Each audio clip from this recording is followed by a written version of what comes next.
नमस्कार, मैं विशाल। एक बार फिर से आप सभी का स्वागत है। कन्हैयालाल की हत्या के बाद भी मामले थम नहीं रहे, प्रयास भी जारी है। चाहे वो राजस्थान हो या उत्तर प्रदेश हो।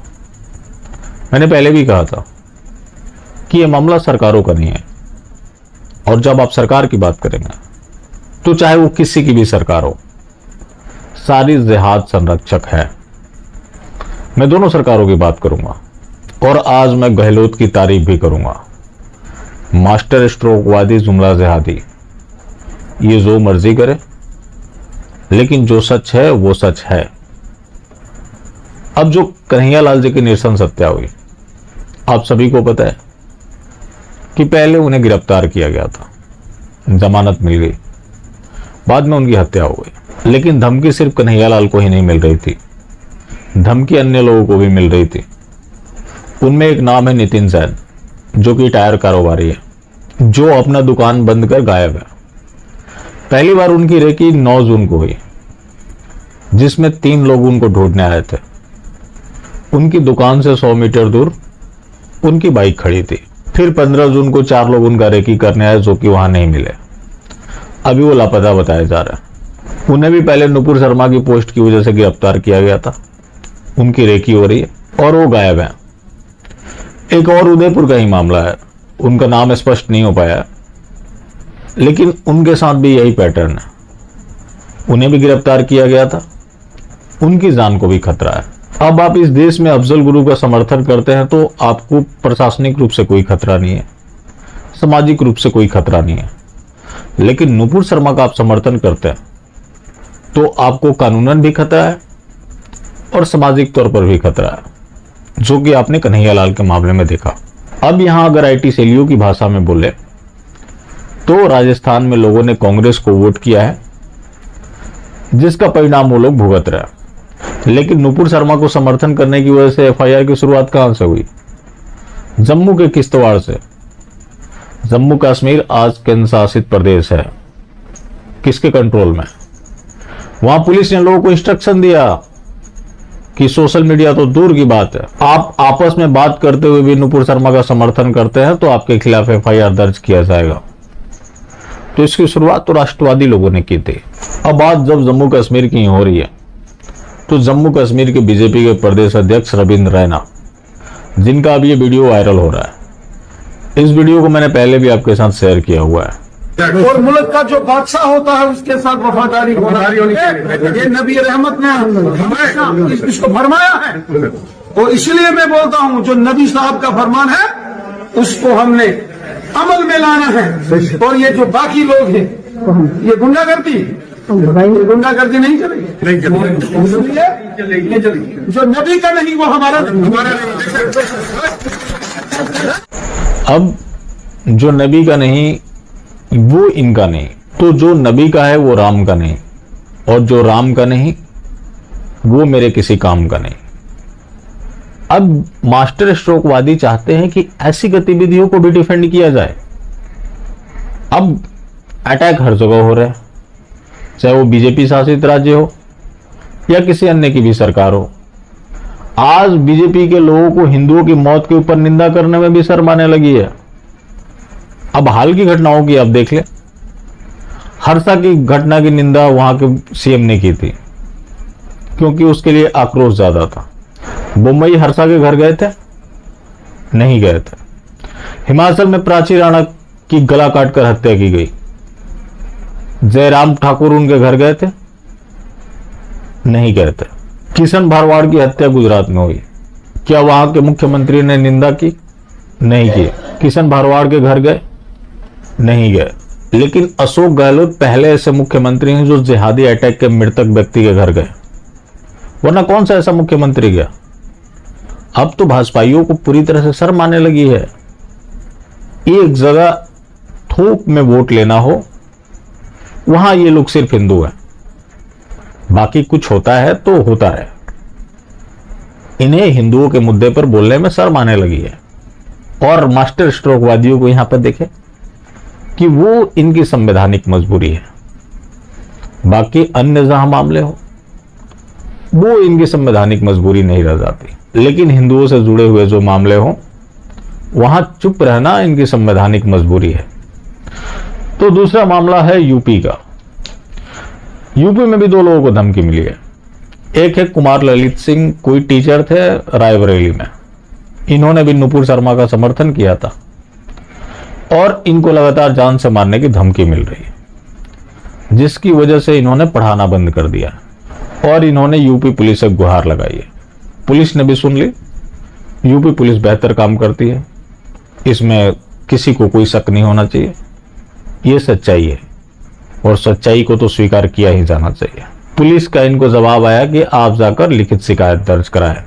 तो दूसरा मामला रामपुर मनिहारन सहारनपुर का है, जहां आयुष महेश्वरी को इसी तरह की धमकी दी गई है, जो कि पेशे से कारोबारी है, कि तुम्हारा हश्र भी कन्हैयालाल वाला ही होगा।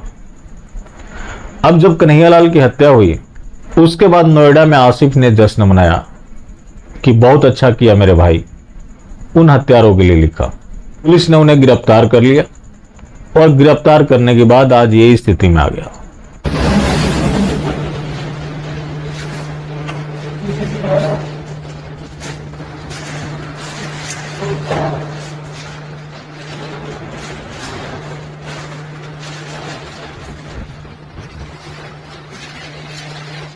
तो ये तो रहा योगी जी का राजदंड। तो वही दूसरी तरफ तुष्टीकरण की बात करें तो अब यूपी सरकार कौमी चौपाल लगाएगी, जो कि हर डिस्ट्रिक्ट में होगा और अल्पसंख्यकों से उनकी समस्या जाना जाएगा। अब अल्पसंख्यक कौन है बताने की तो जरूरत है नहीं, मतलब उनकी समस्या को जानने के लिए ये लोग कम्युनिकेशन डेवलप करना चाहते हैं। उनकी समस्या काफिरों से है, क्या करेंगे आप लोग? अब योगी आदित्यनाथ कर रहे हैं या उनसे कराया जा रहा है? देखिए, इस सच्चाई से इनकार नहीं किया जा सकता कि उनको कंट्रोल करने के लिए केंद्र सरकार ने अपने लोगों को वहां पे बिठा रखा है। अब अगर योगी जी ऐसे फैसलों के खिलाफ है तो योगी जी को चाहिए कि खुलकर अपना स्टैंड क्लियर करें, क्योंकि इस तरह के निर्णय से उनकी छवि धूमिल हो रही है, जो कि उनकी पहचान अलग रही है। कम से कम मुख्यमंत्री बनने से पहले वो हिंदुओं के साथ मजबूती से खड़े रहे। मुख्यमंत्री बनने के बाद पुलिस ने बेहतर काम किया, लेकिन यह स्थायी चीज नहीं है। और जो ये जिहाद की समस्या है, इसको नहीं कुचला गया तो परिस्थितियां विकट होती चली जाएंगी। अब मजबूरी से लंबे समय तक बात नहीं बनेगी कि योगी जी की यह मजबूरी है। अब उन्हीं की छवि धूमिल हो रही है, क्योंकि जो केंद्र सरकार की मंशा है, मैं भी जानता हूं कि इसमें उनकी ज्यादा दिलचस्पी नहीं होगी, लेकिन इसको रोकने की भी जिम्मेवारी उनकी है, क्योंकि वो प्रदेश के मुख्यमंत्री हैं। कुछ अच्छा होता है तो श्रेय उनको जाएगा, तो बुरे का भी श्रेय उनको ही जाएगा। और आज बीजेपी को योगी आदित्यनाथ की जरूरत है। योगी आदित्यनाथ को बीजेपी की जरूरत नहीं है, क्योंकि वो अपने आप में एक ब्रांड बन चुके हैं। लेकिन कई ऐसे लोग हैं आज यूपी में भी, जैसे कि तौकीर रजा। आज तक तौकीर रजा के खिलाफ कोई गिरफ्तारी नहीं हुई।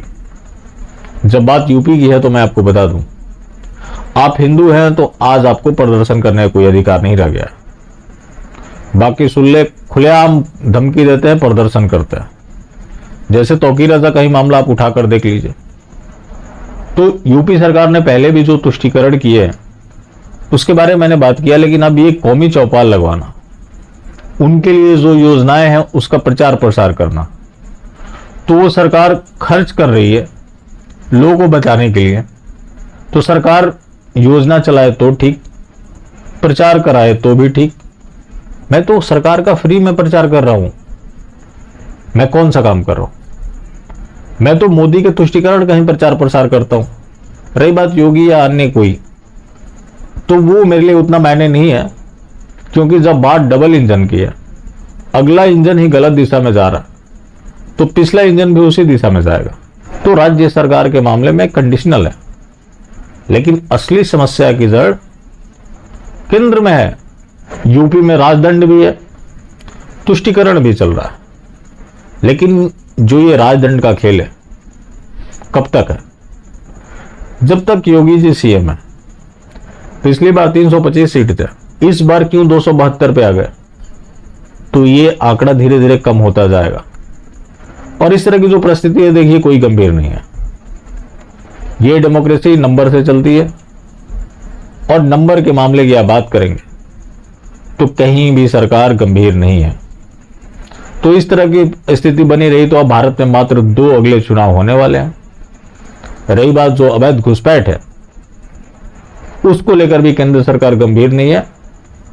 उसकी योजना में ये चीज नहीं है कि उन्हें देश से बाहर निकाला जाए। और देश में पहले से जो अवैध घुसपैठिए है तो है ही, अब और तेजी से आने लगे हैं, जिसको लेकर केंद्र सरकार कहीं से गंभीर नहीं है। और मैं आपकी जानकारी के लिए बता दूं, अब मैं इसका कोई आर्टिकल यहां आपको शेयर नहीं कर सकता, लेकिन किसी विश्वस्त व्यक्ति ने बताया कि भाजपा आरएसएस के बड़े नेताओं ने मान लिया है कि ये देश मजहबी लोगों का होने वाला है और वो लोग मात्र अपना समय काट रहे हैं, जिसका परिणाम ये है कि ये लोग खुलकर तुष्टीकरण कर रहे हैं। और स्थिति ये बन गई कि किसी हिंदू के मौत पर ये लोग निंदा करने की भी स्थिति में नहीं है, क्योंकि इनकी समस्या ये है कि इनको बिना मांगे बहुत कुछ मिल गया। आईटी सेलियों ने लोगों के दिमाग में ये भर दिया कि ये हिंदूवादी पार्टी है। अब आईटी सेलिए महाराष्ट्र के मामले में क्या बता रहे हैं कि देवेंद्र फडणवीस को हिंदुत्व को आगे लेकर जाना है। जेपी नड्डा का बयान है, मैंने इसमें कुछ नहीं किया, कि भारतीय जनता पार्टी भगवा को सब्सक्राइब नहीं करती।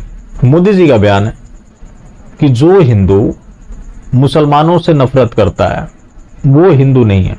लोग चुप रहे, लोग बोला कि इनकी कुछ मजबूरियां है, वैसे बहलाने के लिए बोल दिया होगा।